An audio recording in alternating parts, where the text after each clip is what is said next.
Most business owners think networking is about who you know. They're wrong.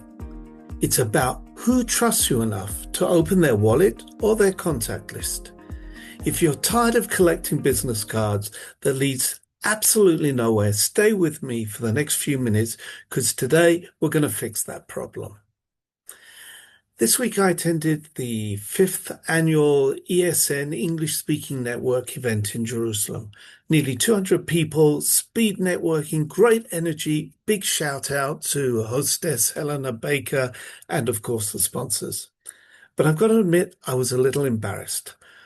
When I got to the speed dating session, the people sitting opposite me launched straight into their, "How can you, Michael, bring me clients?" They could have been all kinds of service providers, accountants, legal, branding guys, logo specialists. They weren't curious about me. They weren't listening to me. And guess what happened? We didn't swap contact details. As Dr. Leitner reminded us at the conference, networking isn't about finding your next client. Networking is about helping people. I like to put it a different way. What goes round comes round. But here's the real question. How does all of that actually accumulate into sales? So in this episode, I'm going to break down 4 specific networking shifts that reliably lead to new sales, not someday, but consistently. Now, you may be the nervy type with crowds, a little shy, retiring. You may be that kind of full of confidence person. It doesn't matter because what we're talking about today isn't theory. This is all about execution. And make sure you stay to the end because I'm going to hang in there a bonus follow-up strategy point that most people just should not be ignoring. Now, for those of you new to this channel, I'm Michael Horesh. I'm the co-founder of the 172 Group along with Sherry Wright below. We work hands-on with SME founders and leaders, mentoring, running interventions, hosting webinars, and producing practical content designed to remove the chaos from businesses. In January 2026 alone, we're running an AI webinar, mentoring dozens of founders and continuing to publish free content twice a week because we believe that execution beats inspiration every time.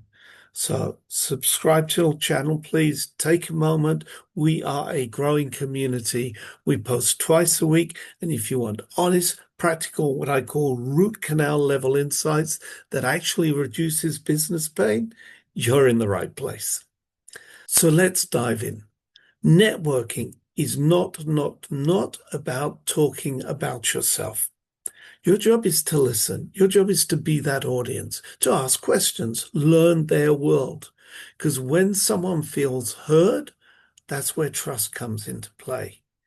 Recently, I met someone who casually mentioned an environmental concept I'd never heard of before.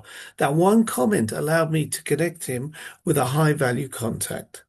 Now, there was no immediate return for me, but he does know people that I want to meet, and we will be meeting up again shortly. And that is how pipelines are built. Point number 2, have a gimmick. Yep, just a bit like that old song from the 1970s. Have a gimmick, be memorable. It's something that people often miss. You need a hook because, take myself, aside from mentoring, I'm a whiskey aficionado. Networking events, my badge, my tag doesn't say business mentor. It says whiskey tasting. It generates instant curiosity. It generates instant conversation. People ask about me, and then I turn it straight back to them and ask about them. That's not a contradiction to what I've just said. That is engagement. And engagement backed by trust creates leads.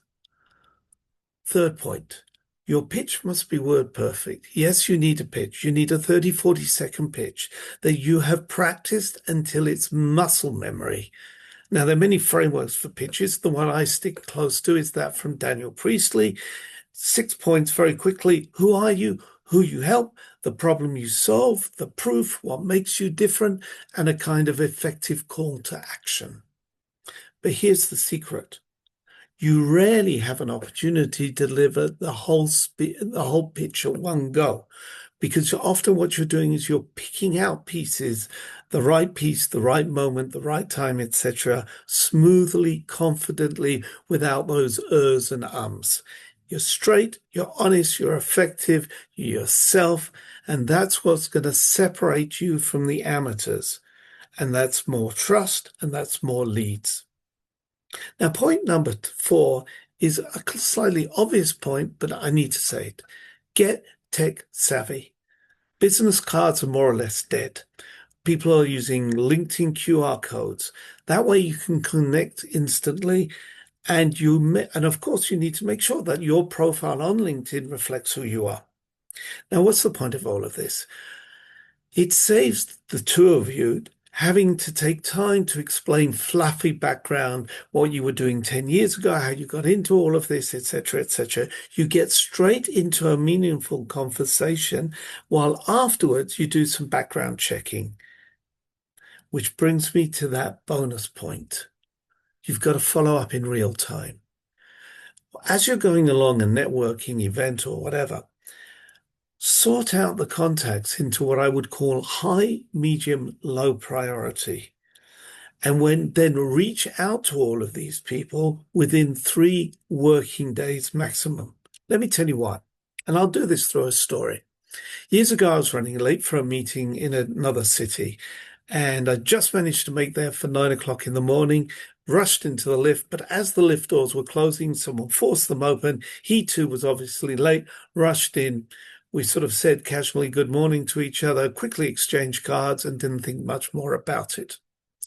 A few days later, this gentleman, obviously from out of town, sent me an email, polite, simple email following up. And I'm sure I wasn't his first, second, or third contact, probably one of his last ones. As it turned out, he was the perfect contact for one of my clients at the time. That single follow-up led to meetings, travel, and long-term value. You just never know. You just never know. Because networking is not a luxury. It's a strategic tool, one that moves you from, shall we say, awkward random conversations to scalable growth. Now, if you're ready to stop firefighting and start leading, I've got 3 suggestions for you. A, subscribe. B, click the link below to schedule an initial strategic assessment with us. And then C, check out our other content on the channel. It's there to help. Please tell me in the comments, what's that one networking habit that you're going to be dropping today, and also the one that you're going to be putting in its place. See you soon.